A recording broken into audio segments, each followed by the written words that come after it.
This is Optimal Relationships Daily, episode 1156. How long should I wait for him before I'm wasting my time? By Evan Marc Katz of evanmarckatz.com.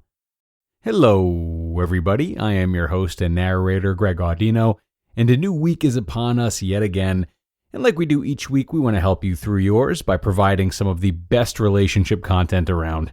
And to do that today, we'll turn back to our old friend Evan Marc Katz and his advice column. Today we'll hear his response to a listener who isn't sure how long she should wait for her maybe boyfriend to commit to something more.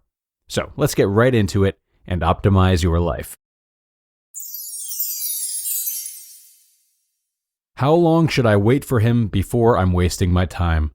By Evan Marc Katz of evanmarckatz.com. I'm 30 years old, divorced with no kids, smart, pretty, not only on the outside but on the inside too, so people tell me, very family-oriented, and have great values. I followed your advice from A to Z, and God has it helped. But now I'm extremely puzzled and need your advice.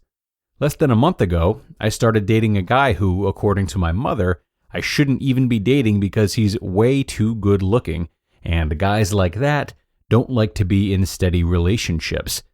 Anyway, I try to think about what you've said about your wife, how at the beginning she wasn't the type of girl you were used to dating, and I followed every step you talk about when it comes to her. Be cool, calm, and collected. From day one, this guy and I had a great chemistry, in the sense that we truly enjoy each other's company. He is the one that calls me, even if I'm dying to call, I wait for his call. He is the one that talks about seeing each other, and so on. No intimacy yet, as I want to get to know him a little better. Well, last night he told me that he's starting to genuinely like me, and that concerned him, because as perfect as that is, it's not a good idea. As far as I know, I'm the only person he's dating. He told me that it wasn't supposed to happen that way, nor was he supposed to feel so comfortable around me. So my question to you, Evan, is this normal, or is this a red flag?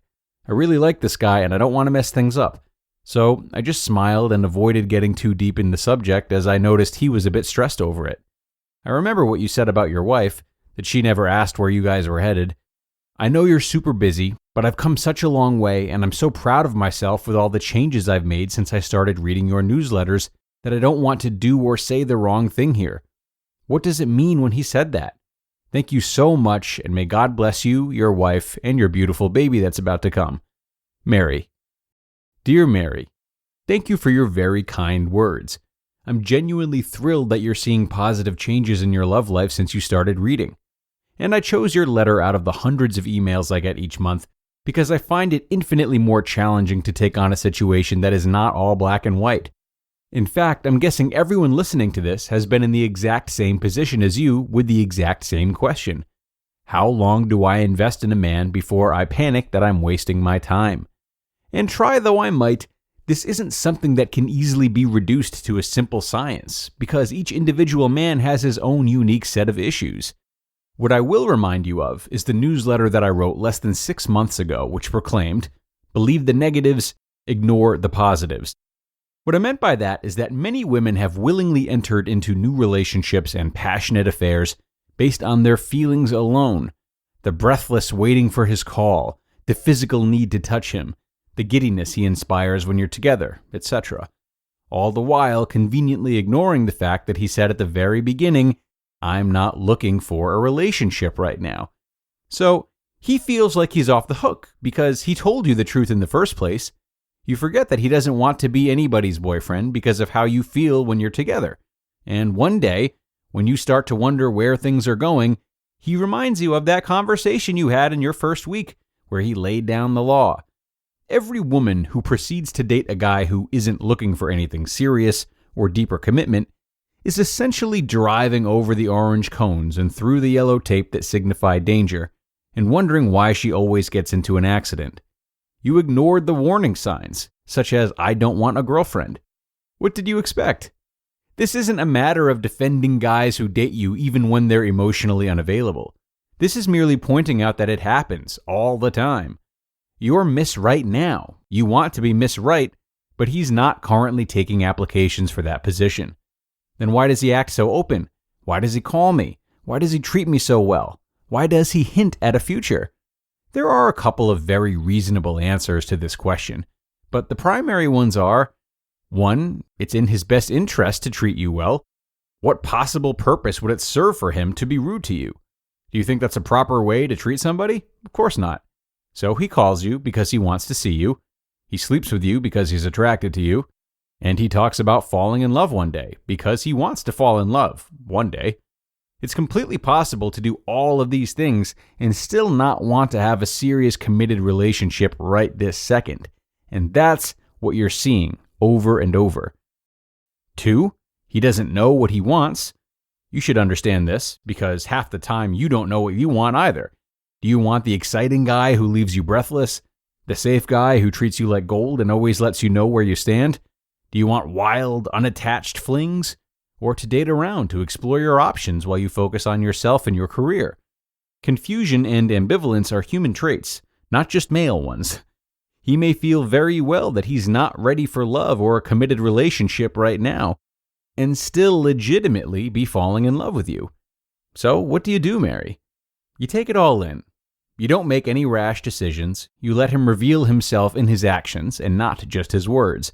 You continue to be the woman that no man can leave. And you pay attention to the signs that he's not ready for deeper commitment. His anxiety, where he's at in his career, how old he is, whether his friends are happily married, what he wants in the long run. If you see too many red flags, you get out. But if you're happy and he's happy, he may just be adjusting to the present moment, his new reality, that he is ready for love. With you. Give him a chance before you bail on him. The only way it can happen is if you let it happen, not if you pull the plug. You just listened to the post titled, "How Long Should I Wait for Him Before I'm Wasting My Time?" by Evan Marc Katz of evanmarckatz.com. And guys, when you feel like you've hit a roadblock, know that our sponsor, BetterHelp, is here for you. BetterHelp will get your needs assessed and help match you with a personal licensed professional therapist online, so you don't have to be restricted only to counselors in your area. They provide a safe and private environment for you to communicate with your therapist within 48 hours, plus giving you the flexibility of scheduling weekly video or phone sessions. Their financial aid makes it more affordable than traditional offline counseling, and you can schedule an appointment online at your own convenience. In fact, so many people have been using BetterHelp that they're recruiting additional counselors in all 50 states. BetterHelp is not self-help, it is professional counseling where everything you share is confidential. Guys, I want you to start living a happier life today. As a listener, you'll get 10% off your first month by visiting our sponsor at betterhelp.com/ORD. Join over 1 million people who have taken charge of their mental health. Again, that's BetterHelp, HELP.com/ORD. And thanks a lot to Evan for this post. I really like how he ended this one. Yes, oftentimes, we grow into new roles and desires in life that we may not have initially wanted. Our plans, our biases go by the wayside when we encounter experiences that are strong enough to shift our thinking. This is true for everyone, and it can happen in any facet of life, including dating, despite the fact that we talk so much about the need for certainty in relationships. Yeah, it can be a nice thing, maybe even ideal. But the road to falling in love, as well as the road to happily or unhappily being single, is different for everyone. When we release the story that we must know what we want or stick to what we say, we give everyone, ourselves included, space to be the fleeting people that we are. Expectations are lowered and acceptance is gained. Yes, we must set boundaries for ourselves at some points, especially when dating, and Evan alluded to the signs of no commitment to look out for. But we can do that while also knowing that people can and do change so long as they're willing to try things. It can be complicated, yes, but the complication is much less stressful when we choose to allow it. And that's it for me, friends. Thanks a lot for joining today and making another episode possible. Thanks once more to Evan as well and his reader Mary.